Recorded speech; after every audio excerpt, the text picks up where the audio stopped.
Bom dia com fé. Quando eu começar a contar a nossa história, certamente algumas pessoas vão se tocar. Eu conheço essa história. Aí no final eu falo qual é a história e como você tem acesso a essa história. Eu vou deixar meu celular aqui e vou partir para a parte da mensagem para fazer uma oração por você, lembrando que você pode ir colocando os nomes aqui das pessoas que você quer que nós possamos orar por elas, né? Que no final a gente sempre faz uma oração. Essa história, eu tenho um carinho especial por ela. Ela nos conta que um certo tempo, em um certo lugar, em uma certa cidade havia uma igreja. Uma igrejinha pequena, porém abençoada. E o pastor daquela cidade, daquela igreja, ele resolveu fazer um trabalho especial. Um trabalho bonito, um trabalho de evangelismo, para que todas as pessoas da cidade pudessem conhecer a Jesus Cristo. O evangelismo, a chama e o desejo de ganhar almas estava aceso no coração do pastor e da sua equipe. E ele preparou um grande trabalho. Aí ele convidou o povo da igreja, reuniu, falou: irmãos, nós vamos trabalhar. Só que eu preciso de pessoas para me ajudar, sabe, para estar atento, porque eu vou pregar uma mensagem hoje de salvação. E quando eu terminar de pregar essa mensagem, eu vou fazer o apelo. E quando eu fizer o apelo, nessas noites da campanha, é importante que algumas pessoas estejam prontas, caneta, caderno, esteja em suas mãos. E aí quando a pessoa aceitar Jesus, corra lá, converse com ela, né? Você vai falar com ela, vai anotar o nome dela, né? Para que a gente possa fazer um trabalho posterior. Mas tem alguns requisitos. É preciso saber ler e escrever, porque como você vai aconselhar e anotar os nomes. E também é preciso ter uma boa aparência, né? Não pode ser uma pessoa que não seja apresentável. Então o requisito é simples: boa aparência, saber ler e escrever. Mas lá na igreja tinha um irmão, o seu nome era Adão. O Adão, quando ouviu esse chamado, ele correu, procurou o pastor todo contente. Ele falou assim: pastor, bonito eu não sou. Eu não sei ler nem escrever. Mas aqui dentro, pastor, bate um coração ardente, uma vontade de evangelizar. O que eu sei, eu não aprendi numa escola.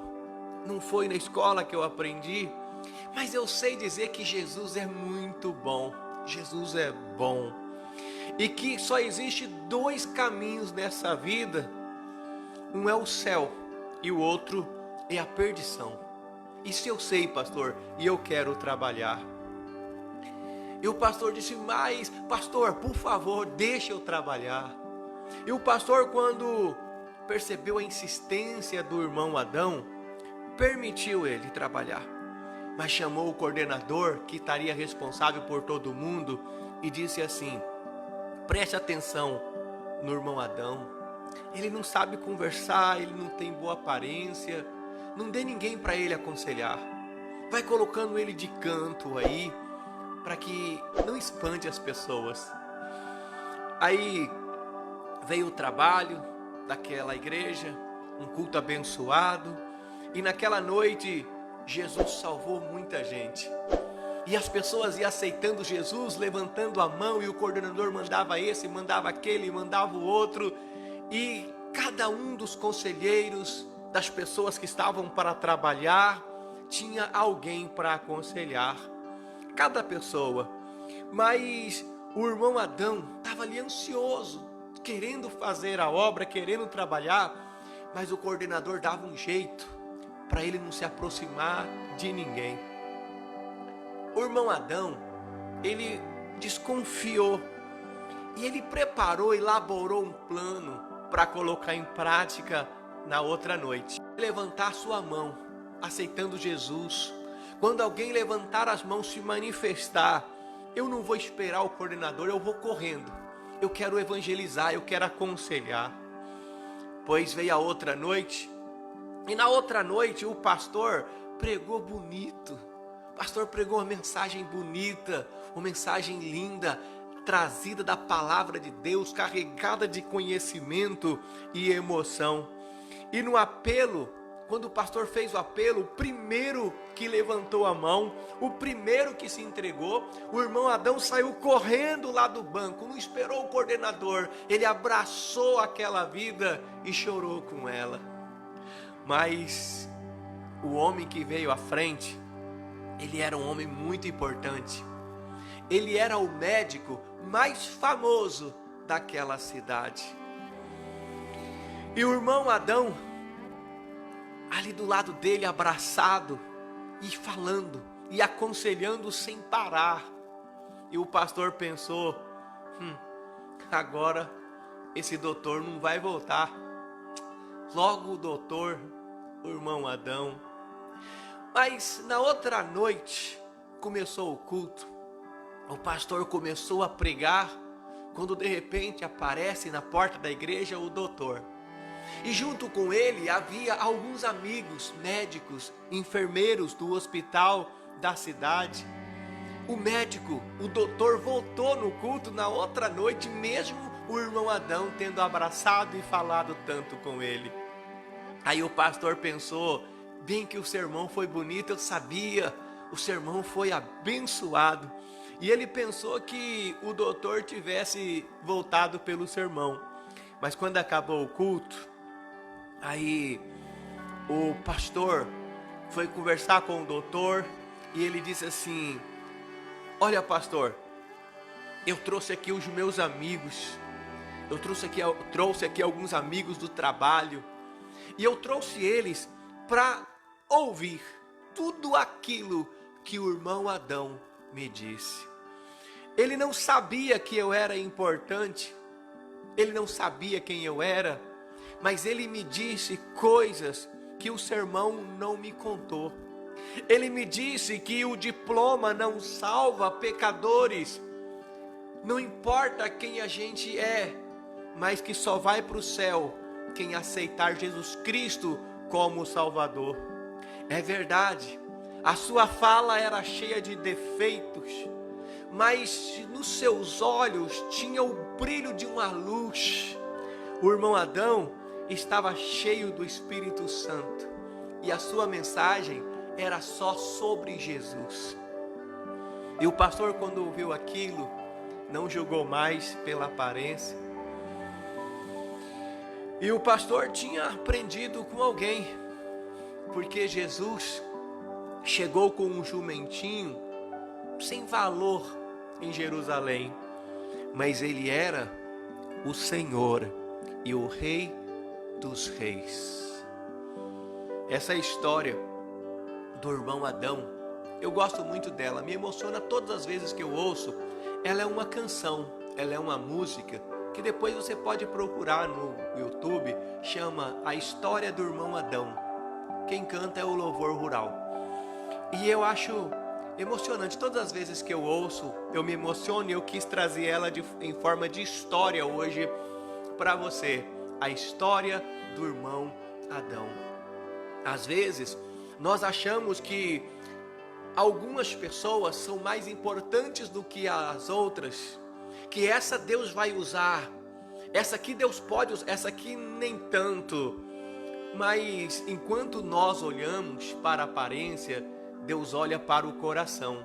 Deus usa quem Ele quer, como Ele quer, da maneira que Ele quer, quando Ele quiser. É Ele quem usa. Tem gente que acha que é o oleiro, mas você não é o oleiro. Você é o vaso. Deus é o oleiro. E como vaso de barro, você não tem e nem deve ter vontade própria, mas deve se render à vontade do oleiro. É Ele que faz.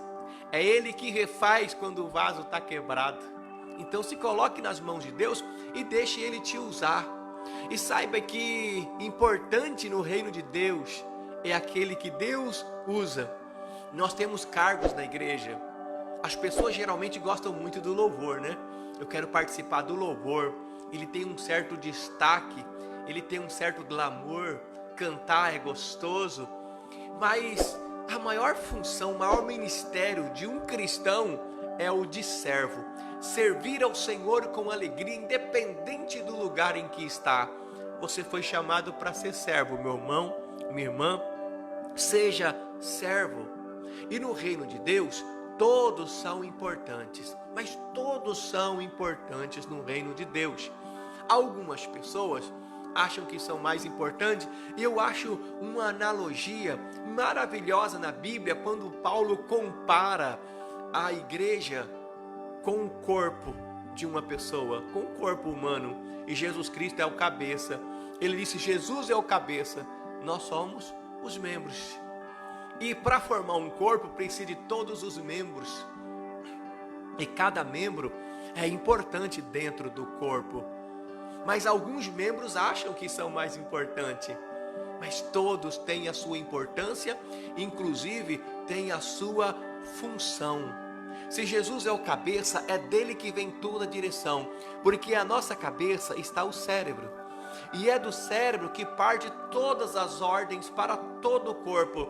Cada fala, cada gesto, cada movimento é uma comunicação entre os neurônios, chamados sinapse, em que você reage a elas. Mas essas correntes elétricas, ela vem do cérebro. Então ele é que comanda todo o corpo.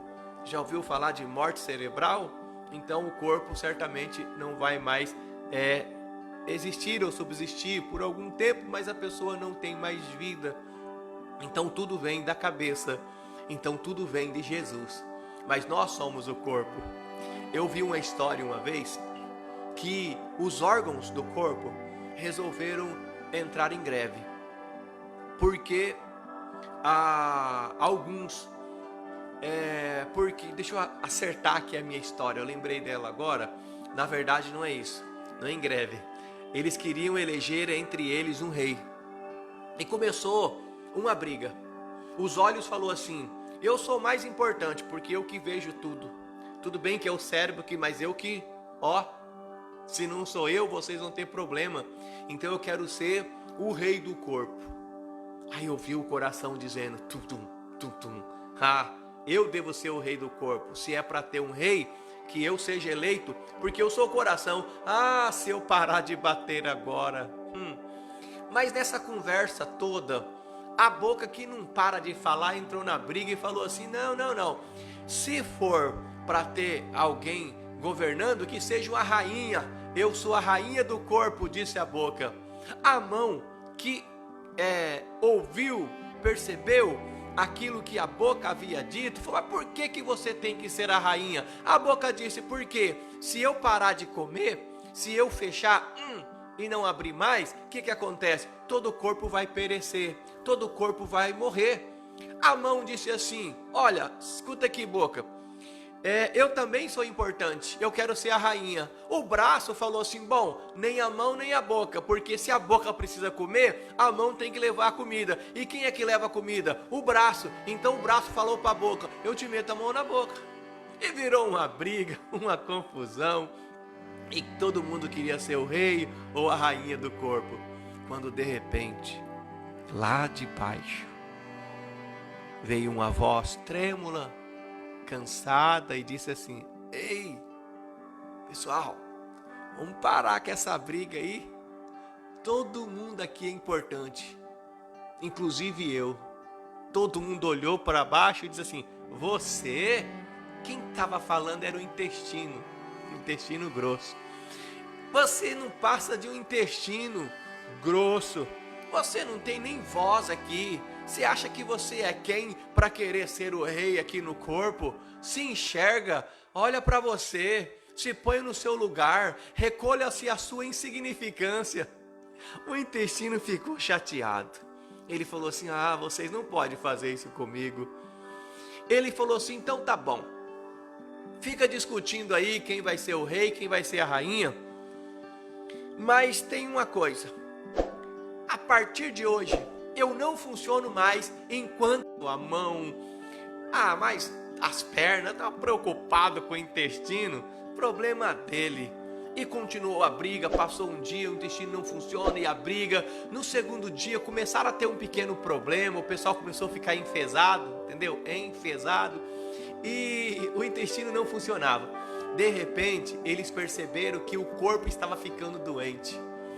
Depois de uns 3, 4 dias sem o intestino funcionar, a mão estava suando fria, o braço tremia, estava trêmulo, a visão já estava meio embaçada, a boca estava seca e começando a ficar amarga, e o intestino não funcionava. E aí todos perceberam e começaram a falar para o intestino: intestino, vamos pôr uma trégua aí, funciona. Disse: não.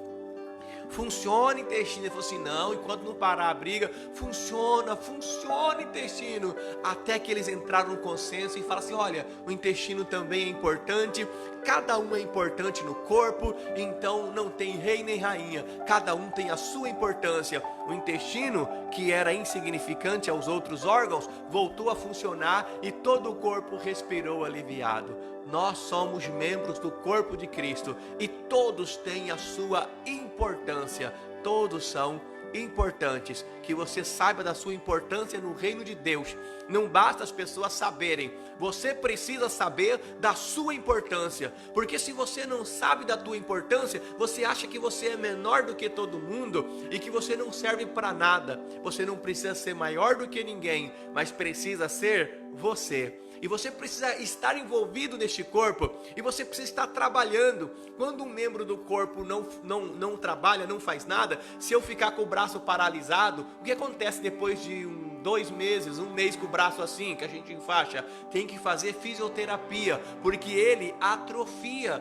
E o crente que não trabalha na obra, ele atrofia. Não seja você um membro atrofiado. Comece a se exercitar, comece a fazer a obra de Deus, porque quanto mais eu exercito o meu braço, melhor ele fica. E quanto mais você trabalha na obra, melhor você fica. Então comece a trabalhar para que você possa melhorar. Você vai crescer e vai ser melhor amanhã. Não melhor do que o teu irmão, não melhor do que a tua irmã. O parâmetro de melhora é você mesmo. Seja melhor hoje do que você foi ontem, e seja melhor amanhã do que você é hoje. Amém? Essa é a palavra que eu quero deixar para você, para o seu coração. Eu quero orar com você agora. Vamos orar? Em nome de Jesus. Querido Deus, em nome de Jesus eu me coloco em tua presença mais uma vez nessa manhã. E eu peço que o Senhor visite, meu Deus, a vida, o coração de cada pessoa que participa do programa agora. Cubra ela com o teu sangue, dê a ela a tua proteção. Aqueles, meu Pai, que estão ouvindo agora esta oração e aqueles que vão ouvir depois, mesmo assim, que a tua unção flua sobre a vida dele, sobre a vida dela, sobre a casa, sobre a família, sobre a vida conjugal, sentimental, emocional, financeira, profissional, acadêmica. Meu Deus, alcance com a tua graça, alcance com a tua misericórdia. Eu oro e determino a tua bênção, e cada um de nós possamos entender e compreender a nossa importância no corpo, e que nós possamos entender a importância do outro. Oramos e agradecemos, que assim seja. Amém, amém. Graças a Deus.